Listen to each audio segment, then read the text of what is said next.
Quelle fait du bien cette victoire. Alors là, les amis, je vous le dis comme je le pense, cette victoire de l'AS Saint-Etienne à Angers, 1-0, ça peut être le déclic de cette fin de saison, peut-être le match qui va nous faire basculer dans le bon sens, le match qui va nous permettre de rouler vers le maintien, d'aller vers le maintien. Vous le savez, Claude Puel avait dit que les 10 derniers matchs de championnat, ça allait être 10 finales. Force est de constater que la première finale, on l'a remportée. Un but de Wabi Kazri, bien sûr.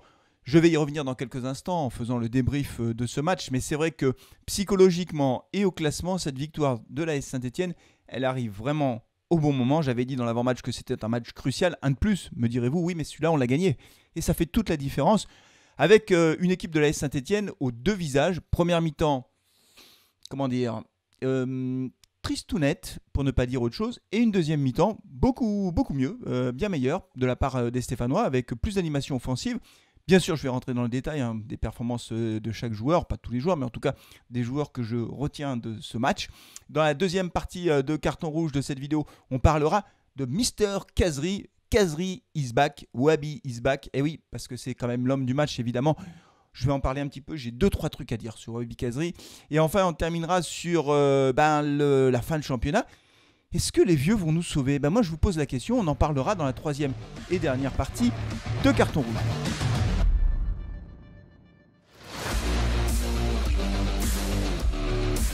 Et oui, les Stéphanois ont donc remporté une précieuse victoire à Angers, très précieuse victoire, 1-0. Alors, on va le dire tout de suite, il y a eu deux visages dans ce match.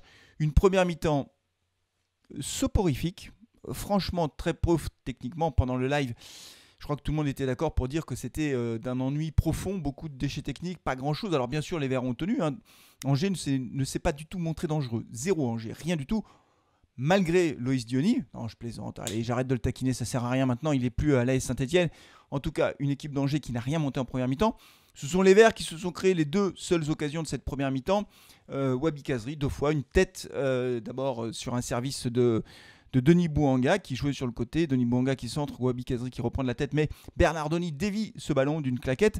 Et puis après, toujours Kazri qui slalom, qui récupère un ballon, il est à peu près à 30-35 mètres des buts, il dribble 1, 2, 3 joueurs.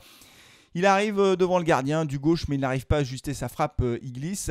Et donc, on termine cette mi-temps avec, je crois, un corner du côté de l'AS Saint-Etienne, 1 ou 2 corners maximum, mais le premier corner qui est arrivé à la 35e minute. Enfin, une première mi-temps où il ne s'est rien passé. Honnêtement, on s'est beaucoup ennuyé, il faut dire les choses. Et donc, autant vous dire que quand on a abordé la deuxième mi-temps, je n'étais pas extraordinairement rassuré parce que je voyais venir un but sur coup de pied arrêté, pour tout vous dire. Je me suis dit, là, à tous les coups, on risque de s'en prendre un autour de l'heure de jeu. Vous savez, où dans le premier quart d'heure, comme on le fait habituellement, et pas du tout. Les Stéphanois ont montré un visage beaucoup plus intéressant en deuxième mi-temps, en ayant gardé d'ailleurs la même tactique à peu près, mais il y a eu plus de cohésion dans le jeu, plus de cohérence je le trouve, et c'est à la 52e minute, donc en tout début de deuxième mi-temps, que Wabi Kazri va trouver l'ouverture à la suite d'un bon travail de Charlaby. Il ne faut pas oublier Charlaby sur ce but parce que bien sûr le but de Wabi Kazri est très beau, mais c'est Charlaby quand même qui fait la différence sur le côté droit. Il va repiquer vers le centre et il va transmettre un bon ballon à Wabi Kazri à ras de terre, une passe réussie, comme quoi c'est important. Et quand vous faites une passe à ras de terre, c'est plus facile pour votre partenaire pour la contrôler. Wabi Kazri est à l'entrée de la surface, il va ajuster Bernardoni, il va tirer une frappe enroulée comme on les connaît chez Wabi Kazri. Et alors il a un petit peu de réussite, mais ça n'enlève rien à la beauté du but parce que Bernardoni est un peu avancé et en fait le ballon lobe le gardien d'Angers. Le ballon était vraiment dans l'axe du but, il n'était pas excentré, mais c'est pas grave, ça fait but, ça fait 1-0. Et là, Saint-Etienne donc se trouve en bonne position. À la 52e minute de jeu, et là, patatras, ce qui devait arriva comme à chaque fois, quasiment à chaque fois, les Verts se relâchent un petit peu et prennent un but. C'est Loïs Diony qui reprend un centre de Fulgini de près et il va tromper Jesse Moulin. Franchement, à vitesse réelle, je n'avais pas vu qu'il était hors jeu, mais effectivement, au ralenti, on le voit nettement. Loïs Diony est hors jeu d'1 mètre à peu près et bien sûr l'assistant de vidéo invalide le but de Loïs Diony. Ouf, on reste toujours avec ce but d'avance et à l'heure de jeu, Claude Puel fait ses changements, il fait rentrer Nordin, Riyad Boudbouz, un Riyad Boudbouz qui a fait une entrée très réussie je trouve, puisque c'est lui qui va lancer Wabi Kazri dans le dos de la défense, une superbe ouverture extérieure du pied gauche, magnifique, franchement. Wabi Kazri se trouve face au gardien, il lobe le gardien, son lob est réussi, Denis Bouanga arrive de la tête pour propulser le ballon au fond des filets. Malheureusement, Wabi Kazri était hors jeu, le but est logiquement annulé et à partir de là, on va compter les minutes jusqu'à la fin du match, près de quasiment les secondes en se disant oh là là, c'est un peu long, vivement que ça se termine, même si objectivement j'ai trouvé cette équipe d'Angers assez décevante, je m'attendais à mieux compte tenu de son classement, compte tenu de sa bonne saison, mais en fait Angers n'a rien montré et donc les Verts ont tenu, j'ai presque envie de dire assez sereinement jusqu'à la fin du match. Les joueurs qui sont entrés ont fait le boulot. C'est vrai notamment de Kevin Monet-Paquet.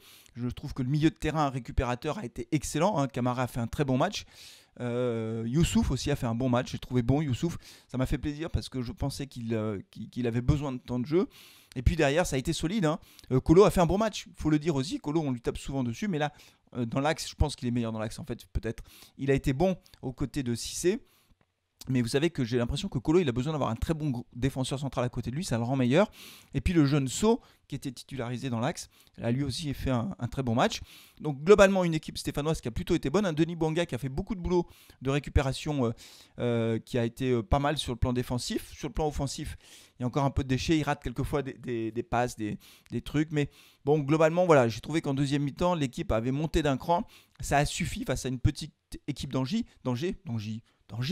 une petite équipe d'Angers, ça nous permet donc de ramener ces 3 points précieux et ces 3 points on les doit bien sûr avant tout à Wabi Kazri qui a été décisif, qui est l'homme du match, mais là je vous propose d'en parler tout de suite dans la deuxième partie de Carton Rouge.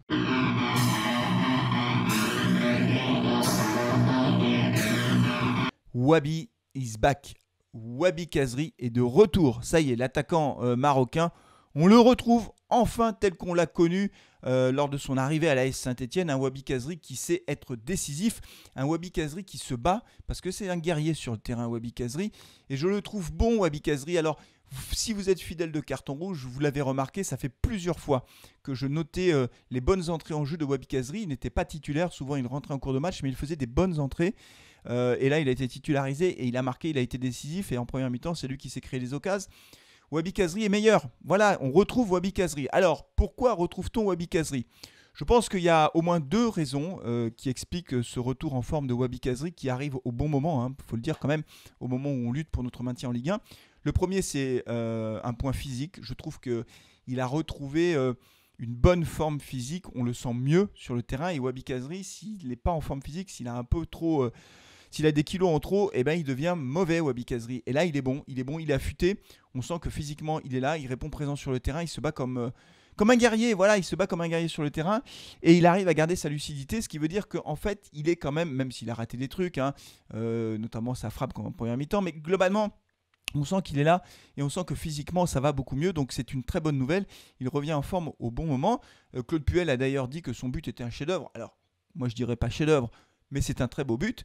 Je rappelle quand même que Claude Puel voulait le virer. Bon, donc heureusement qu'il est là finalement, Wabi Kazri. Il y a un deuxième élément, et ça je suis sûr que toi qui as regardé le match, tu n'y as pas pensé à cet élément. Voilà, c'est ça aussi la plus-value de Carton Rouge, c'est que je vous apporte des éléments d'analyse auxquels tout le monde n'a pas forcément pensé. Alors je peux me planter, je ne fais pas le malin, mais simplement je pense aussi que Wabi Kazri est meilleur quand il n'est pas tout seul à la pointe de l'attaque. Voilà, quand Claude Puel le titularisait tout seul à la pointe de l'attaque, c'était très dur pour Wabi Kazri qui était obligé de faire des efforts énormes pour revenir, repartir. Après, il perdait sa lucidité et tout seul, il manquait d'appui. Là, je vous rappelle qu'il y avait Charlaby à la pointe de l'attaque. D'ailleurs, c'est Charlaby qui lui fait la passe décisive. Donc, quand on joue avec un système avec 2 attaquants, c'est mieux pour Wabi Kazri. Claude Puel, s'il te plaît, reste avec 2 attaquants, dont Kazri est en pointe. Kazri tout seul en pointe, c'est pas la même chose. Kazri avec un autre attaquant qui peut faire un point de fixation. On sait que Kazri, c'est un 9,5 en fait. Il tourne autour de l'attaquant de pointe. Il a besoin d'espace, il a besoin de liberté. Voilà, un coup il va à droite, un coup il va à gauche, un coup il revient, un coup il va devant. Il court beaucoup, c'est son style de jeu. Mais si tu le mets tout seul devant, il court dans le vide. Il n'y a pas de point de fixation. Là, Charlaby était devant. Il n'a pas fait un grand match, Charlaby. Il a été passeur décisif. C'est quand même déjà très important. Aussi. C'est grâce aussi à lui qu'on a remporté ce match. Mais Wabi Kazri tout seul en pointe, ça ne marche pas. Ça ne marche pas. C'est comme ça. Donc, il faut absolument ne pas laisser Wabi Kazri tout seul. Il faut le laisser avec Charlaby en pointe. Et là, on a un meilleur système offensif. Donc, je pense vraiment que si Claude Puel décide de rester dans cette configuration avec 2 attaquants pour la fin de saison, que ce soit Charlaby ou Modeste à la pointe de l'attaque. Si on a Wahbi Khazri qui tourne autour, ça peut faire quelque chose de bien. D'ailleurs, vous vous souvenez peut-être que pendant des mois, j'ai réclamé ce système de jeu avec Robert Berić. Je ne voulais pas que Robert Berić reste tout seul à la pointe de l'attaque. Il fallait qu'il y ait Berić et Khazri. Et à ce moment-là, on avait 2 attaquants avec des styles de jeu tout à fait différents, mais très complémentaires. Claude Puel, malheureusement, ne l'a jamais réellement expérimenté. Voilà, c'est comme ça, on ne refera pas le passé. Mais là, pour cette fin de saison, on a besoin d'avoir un Wahbi Khazri au top. Il revient en forme physiquement. Il faut le mettre dans les bonnes conditions pour jouer ses matchs et lui permettre d'être décisif, tout simplement, comme il l'a été face à Angers. Mais Wahbi Khazri fait partie des anciens de cette équipe. Il fait partie des vieux. Des vieux entre guillemets, hein, bien sûr, parce que quand on a 30 ans, on n'est pas vieux, mais il fait partie des vieux de l'équipe. Alors moi, je vous pose la question, est-ce que les vieux vont nous sauver? Allez, on en parle tout de suite dans la 3e et dernière partie de ce débrief.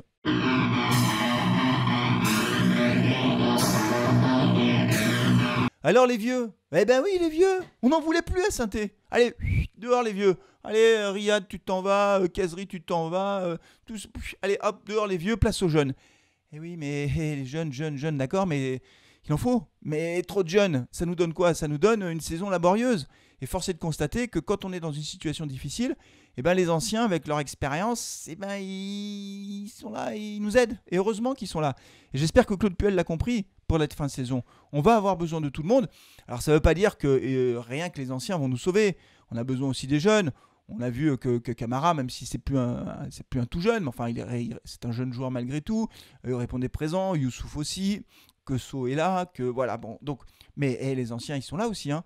On a besoin d'expérience. Hein. Moi, du 3 au co sur le terrain, moi j'aime bien. Hein. Colo, il a de l'expérience, il a fait un bon match, il n'a pas tremblé. Cissé, bien sûr, expérimenté. Riyad Boudbouz, l'entrée de Riyad Boudbouz. Mais qu'est-ce que vous en avez pensé? Dites-le moi dans le chat. Moi, Riyad, il s'est fait déchirer par les supporters de la SS, globalement. Moi, je l'ai toujours défendu. Même quand il n'était pas bon, bah ouais, il n'était pas bon. Mais j'aime bien ce joueur. Voilà, moi, il est technique. Riyad Boudbouz, quand tu lui fais une passe, il rate pas son contrôle.